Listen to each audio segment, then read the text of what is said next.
nahitabo ang ikatulong miracle nga si Kristo mismo miingon, kining libro ha, ang Old Testament na, mo kining libro alang kanako. Unya miingon pa atong Ginoo, and Jesus asked the people to read and believe the Bible. For it is God's book written for man. John 5:39. Search the scripture according to Jesus, that in them you may think you have eternal life, and they are they that testified of me.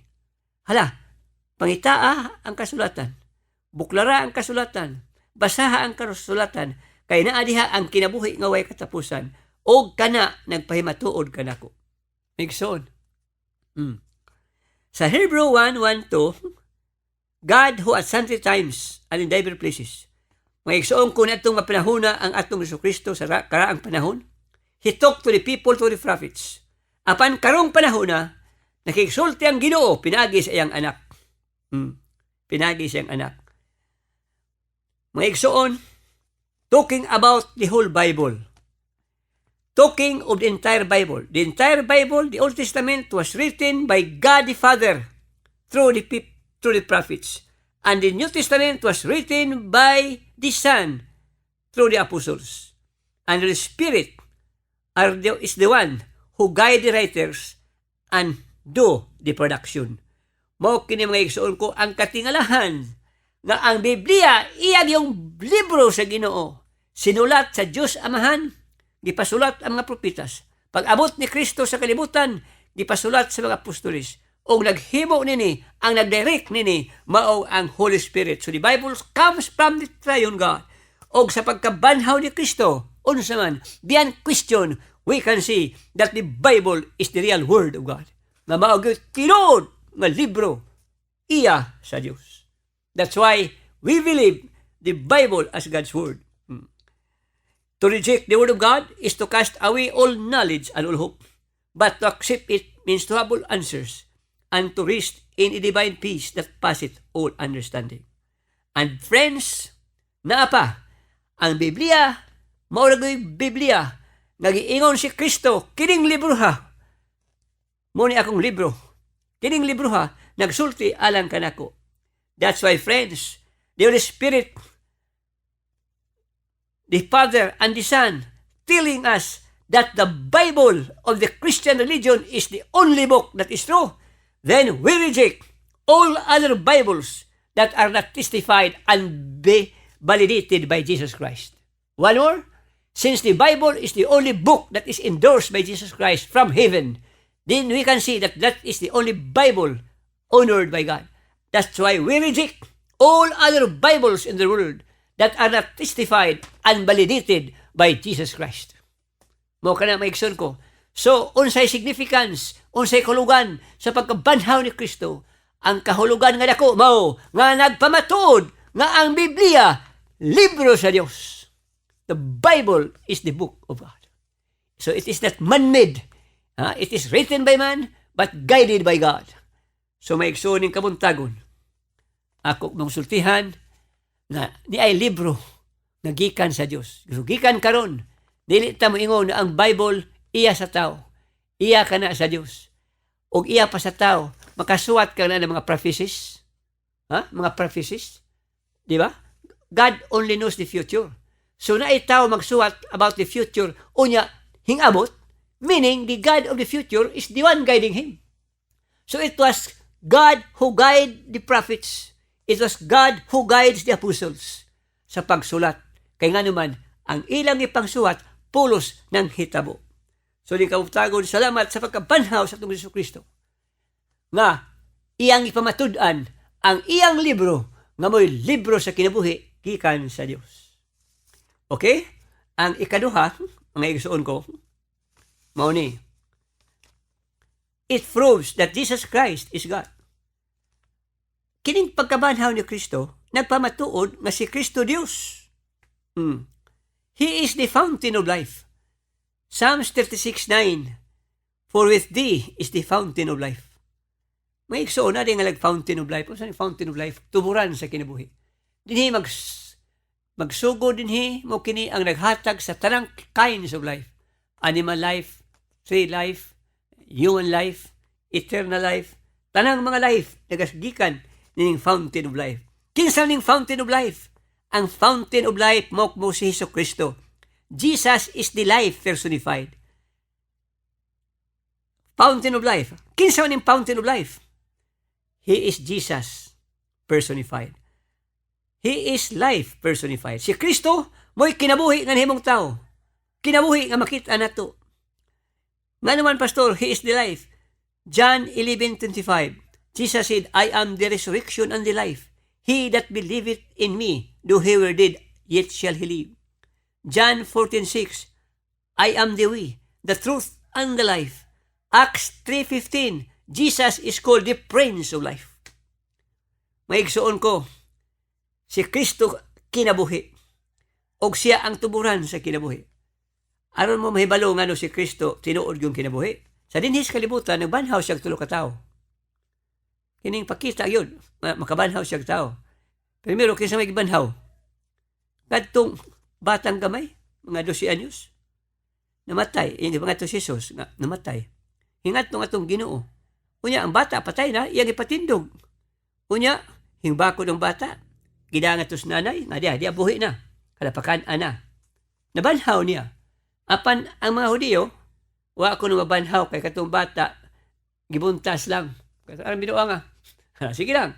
Ang ikaduhang gibanhaw sa Ginoo, katong anak sa balo, nga samtang gilubong natapuan ni Kristo. Unya, siging hilak tong nanay, yung ang atong Ginoo. Usay problema, Mrs. Ginoo, ang akong bata namatay, mo kay tinagbuhi ka nako, ambot unsao na lang. Naluoy si Kristo, iyang gipabutang ang lungon. Unya siya abrehe. Unya katima, iyang gipatindog ang tao. Ang tao hingtindog. Ang bata na minatay ning nabanhaw, ni ana po'y usa ka tao nabanhaw, meaning Jesus has life, and Jesus is life, and Jesus is the fountain of life. Unya, miingon sila, drama ra kadto. Kadto, buhi to, apan gisud lang slungon. Kahibaw ka man kining Kristo, labian ni ka makakon. Ang mahudiyan gusulti na. Apan namatay si Lazaro, upat na gid kaadlaw dito. Di gid sila maingon nga drama. Unya hingat to si Kristo sa ikapat kaadlaw. Pag upat kaadlaw, unsa man, banhaw sa atong Kristo. Gitawag, Lazaro, guwa! Hingkibot ang tiil, Lazaro, tindog! O si Lazaro, ilang gikuha, buhi na. Maigsoon ko, tulo ka tao, di banhaw ni Kristo to prove that He is life. The resurrection and the life. I am the resurrection and the life. He that believeth on me, though he were dead, yet shall he live. O niya, maigsoon ko, another, ipakita ni Jesus. Karon, nakita na mo nga, nagbanhaw kong tulo ka tao. Karon, ako na po'y mamatay. Tug-anan ta mo, anos ako mamatay, o tug-anan po ka. Tug-anan ta po ka mo, anos ako mabuhi. Mamatay ko sa Biyernes, pagka-Domingo, ako mabuhi. Think of it. So, wa tao mano, why na no? Apan o sinatabo, pagka-Domingo, nabanhaw siya. Nabanhaw siya. So, friends, kadakong butang nga ang Diyos nabanhaw. Jesus is life.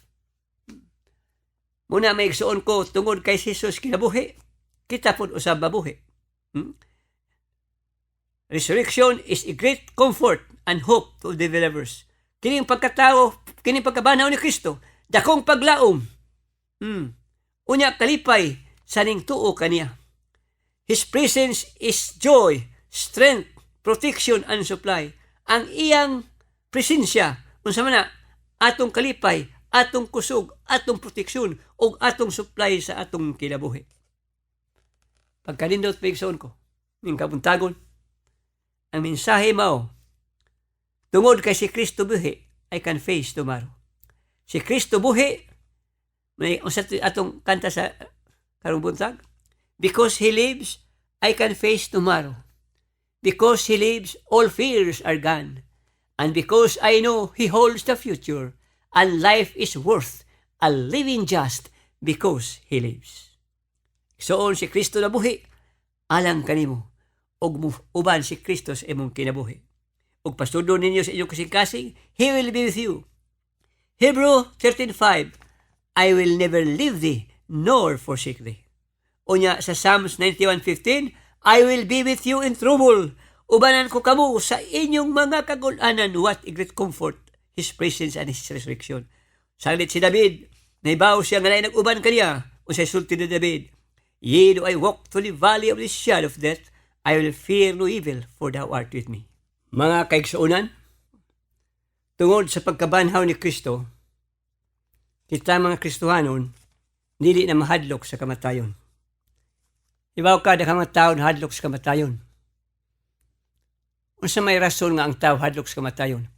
There are 3 great reasons why man is afraid of death.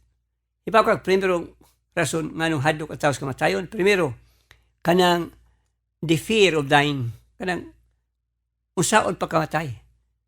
Kanang bang, yung pastor, unsaon man mamatay, iko, ambot kayo pa man kumamatay.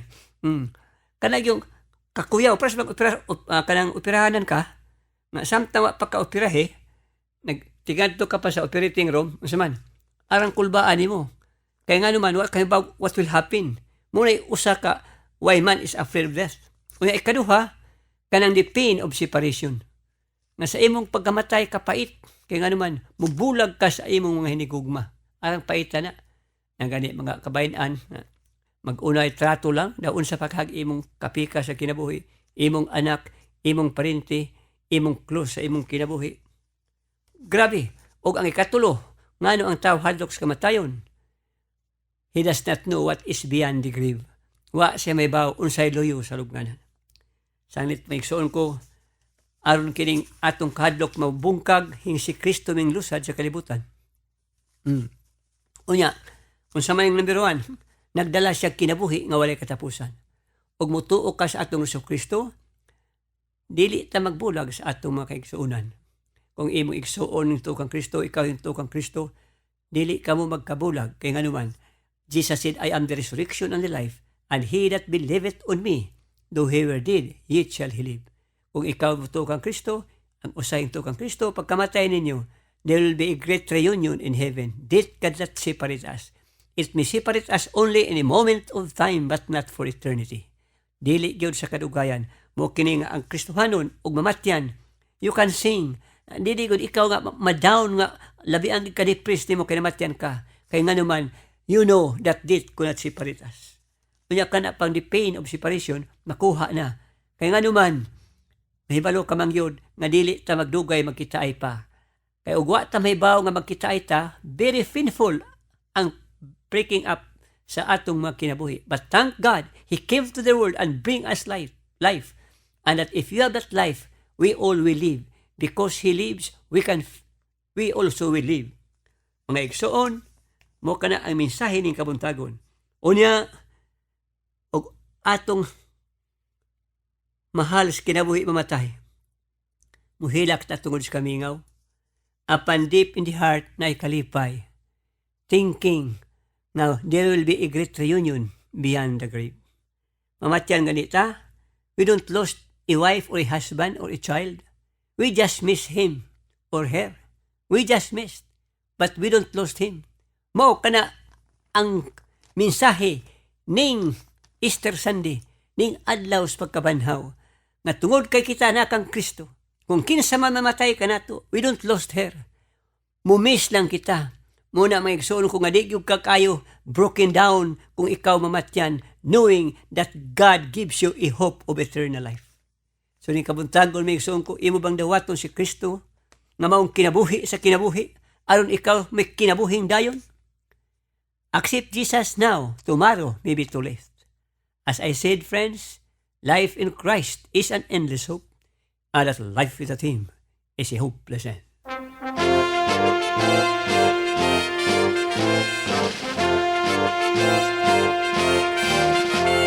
have heard the joyful sound. Jesus saves, Jesus saves. Spread the tidings all around. Jesus saves, Jesus saves. Bear the good Ladies and gentlemen, until then, this is your radio evangelist, Ray Solomon Jr., bidding you goodbye and inviting you once again to hear this program at the same time at the same station. God bless you, and may you have a good Sunday. DYHP, Cebu City, Philippines.